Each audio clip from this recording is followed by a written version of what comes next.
Adunay adlaw sa paghukom mga higala. Adunay adlaw nga gitakda ang Ginoo nga kitang tanan dili makalikay sa pag-atubang nato sa Dios. Ug ang mga dili matarong, dili makapanunod sa gingharian sa Dios, ayaw ka mo pagpalimbong.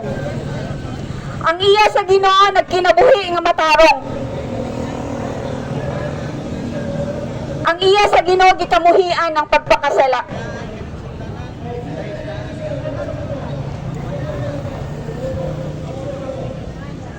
Sumala sa Biblia, Hebrews 9:27. It is appointed unto man to die once, after that the judgment. No?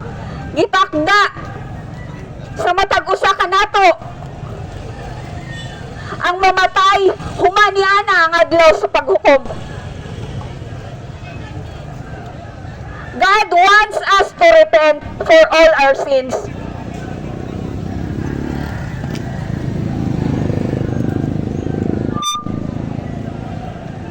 That's why ang Ginoo nagpadala og mensahe.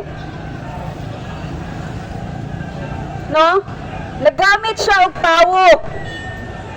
Haron isabwag ang iyang pulong sa kadaghanan. Sumala sa Mark 16:15. Isangyaw, mando ka na sa Ginoo, isangyaw ang iyang mga pulong adto sa kadaghanan.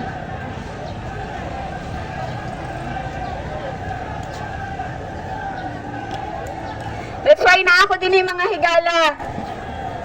So walay pagpasigarbo, walay pagpataas, walay lain nga tumong. Kundi ang mapahayag kaninyo sa pulong sa Ginoo. Adunay pag-awhag kaninyo nga atong dawaton ng Ginoo sa atong mga kinabuhi.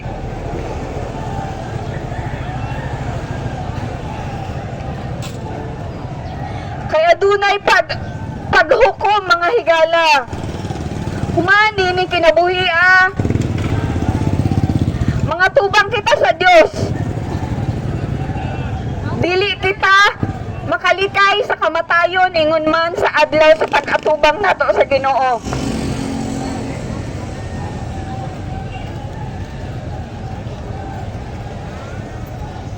Sumala sa Biblia, kitang tanan nakasala. For all have sinned and fallen short of the glory of God.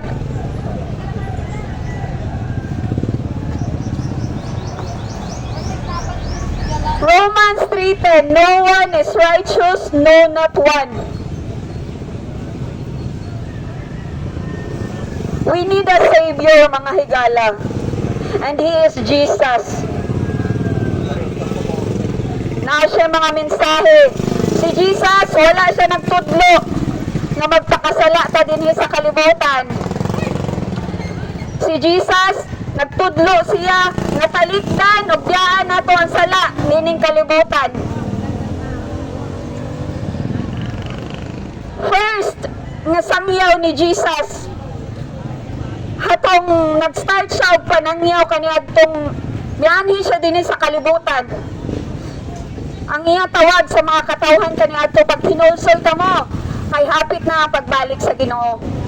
Mao ka na ang mensahe sa Dios na importante kaayo mga higala. Gihigugma ba ninyo si Jesus? Palangga ba ninyo si Jesus? Kung inyo siyang palangga, inyo siyang tumanon ang tawag niya.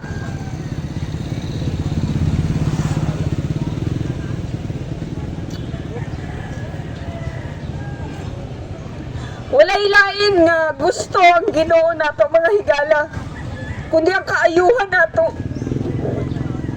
Apan kita lang atong mga kaugalingon.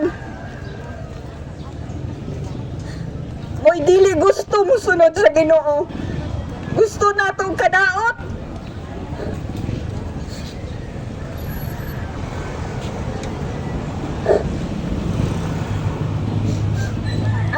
nagtawag ka na to nga maghinulsulta sa atong mga sala kay adunay bayad. Ang sala mga higala, impyerno nga walay pagkapalong. Pwede na natong katawan. Ang mensahe sa Ginoo nga adunay impyerno nga naghulat sa mga taong makasasala. 1 Corinthians 6:9-10. Wala ba ka mo masayod nga ang mga dili matarong dili makapanunod sa gingharian sa Dios? Ayaw ka mo palimbong. Gilimbungan ka mo sa yawa. Balik ka mo sa Ginoo. Ang mga makikilawason, ang mga ulagon, ang mga nagasimba og Diyos, ang mga bisyoso, ang mga sugarol, ang mga tigpangabit, ang mga mamamatay tao, ang mga mapang-abuso, ang mga hambugiro, dili makapanunod sa gingharian sa Dios. Muna ang Ginoo nagtawag ka nato nga maghinulsulta. Ang Ginoo nagpaubos siya.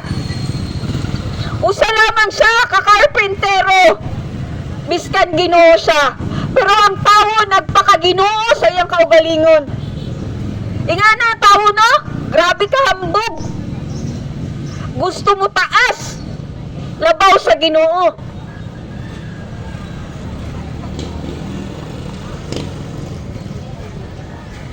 Then pag naay magsangyo, magyaga-yaga. In the day of judgment, di mo magyaga-yaga.